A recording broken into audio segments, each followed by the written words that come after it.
despite reports from the UK's favourite Rocket League YouTuber's best mate, I personally don't think this channel really qualifies for the title of Rocket League channel these days. But then again, the last two videos have actually been Rocket League funny moments gameplays, so what do I know, maybe the great and powerful Kaz does have a point. Nevertheless, I had an idea to try and set up a camera and try and talk to it. And at first I thought I'd do this without a script, and I realised, hey there everyone, welcome to my brand new channel. Be sure to like and subscribe. That's it.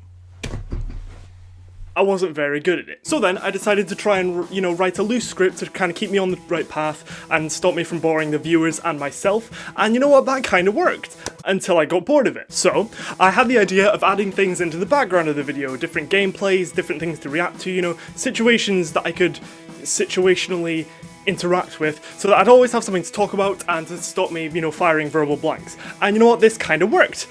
But then I got bored of it, and then I didn't get bored of it, and I started doing it again, then I got bored again, and then I didn't, then I did, then I didn't, then I did. And basically, 3 jobs, 1 puberty, and 200,000 self-deprecating thoughts later, I stand before you pretty much the same. Same mannerisms, same childhood dream that I can't let go of, same demons, same microphone, same room. But a relatively broader mind, which, much like the English channel, seems to be getting broader and broader each year, figuratively speaking, of course. That was figuratively that I said, by the way, in case you didn't catch it. I stumble on videos every 10 seconds.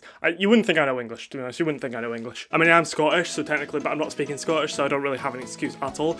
But I'm going to move on because I'm going off the script and I'm boring you. See, I am learning. I know more things, basically. I'm learning every day. I've experienced more things and I'm aware of more things in the world. I'm taking things less for granted. I understand myself a lot more. I enjoy the day-to-day, little things of life more and more. I'm basically living in the present moment as much as I possibly can, and as cliche bullshit yoga, motivational speech bullshit that sounds, it genuinely is helping me feel good about life in general. So, would I go back and stop the pandemic from happening if it meant saving hundreds of thousands of lives, and if it meant saving hundreds of millions of lives from the pain and financial difficulty that the recession is inevitably going to cause for years and years to come? Yes. Can I do it? No. Why?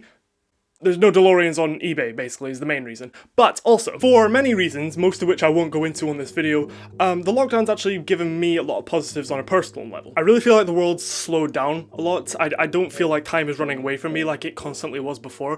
I don't feel like, now I think I'm ahead, oh, I'm 20, yeah, that feels about right. Whereas before I was 16, holy shit, I'm still 12, what the fuck are we doing? I generally feel in the right stage, mentally and emotionally, I feel sort of correct. So I was thinking basically, as we approach the 1-year anniversary of the COVID-19 national lockdown in the UK, we could reflect, basically a time for reflection. Isn't that nice? Isn't that sentimental and not a very original YouTube idea? There's probably going to be many lockdown anniversary videos, and mine probably won't be that special. But nevertheless, in the last year I've had plenty of highs and plenty of lows, but not necessarily my highest highs and not my lowest lows, although I have gotten close. It's not been a year of extremes, even though it has been a year of extremes externally, but I feel like mentally for me it hasn't been my best or my worst. And look, I'm extremely lucky for lockdown like that. I know I'll go into this a bit more, but yeah, I'm extremely lucky that nothing too bad has happened to me, and I know a lot of it has for a lot of people. And look, I'm aware I'm extremely lucky to have had a lockdown like that, basically.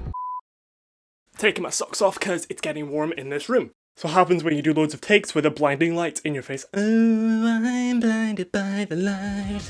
Oh, something.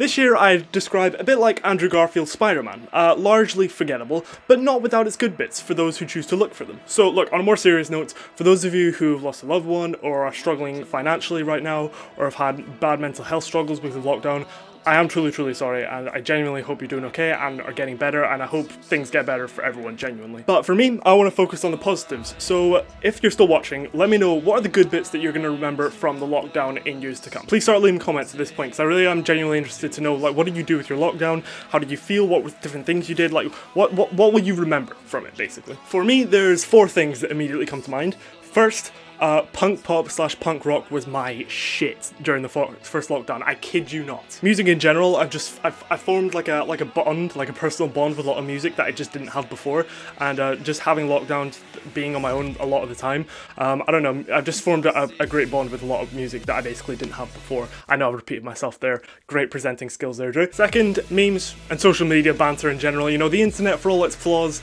does have a sense of humour. Healthy loneliness, I think, is something we've all had to learn probably during lockdown, and it's something I'd advise everyone to work on. I hate sounding all cliche and shit, but it is true, you know, loving yourself and enjoying your own company is an amazing skill to have, and it's not a negative thing, and it's something I'd advise anyone to look into, because ultimately you can only really rely on yourself a lot of the time. You never know whose time is up, and, you know, obviously this lockdown is, you know, a clear shower of that. My vocabulary has just gone. But healthy loneliness is a good skill, I think, for any human being. The present moment, it's genuinely all you have. It's all you fucking got. So just remember that. So, I don't know. Oh no, wait. 5. Mark Goldbridge. The favorite YouTuber during lockdown during this last year. The man is just the greatest YouTuber on the platform. There's no contest. He's just the most real, the most like fucking normal guy, and I just love him. I just love that man so much. He's part of the reason I kind of made a video style like this. So yeah, Mark Goldbridge is the fucking goat. That's all I can say. So that's 5 things. I kind of cheated there. Oh, actually no, 6 things. This video.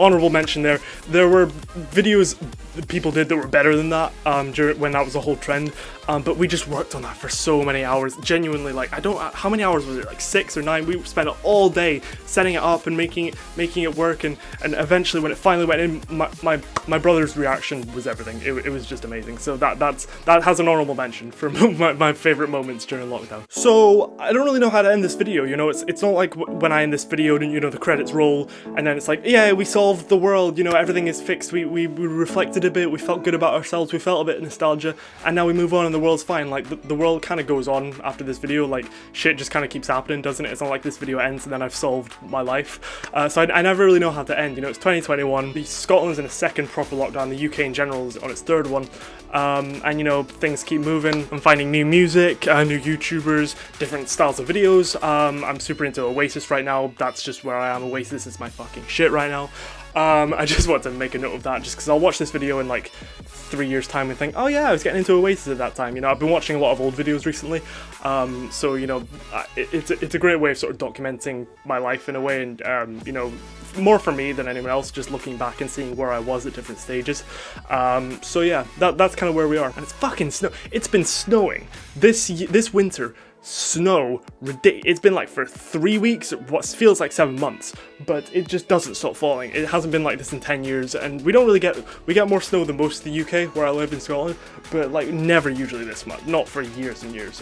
So yeah, that's another thing that's been going on. I know you're really bored by now, so all I'll say is I hope to see you in the comment section to hear about how you're doing, and I genuinely hope everyone's doing really well. So take care, everyone. Bye bye.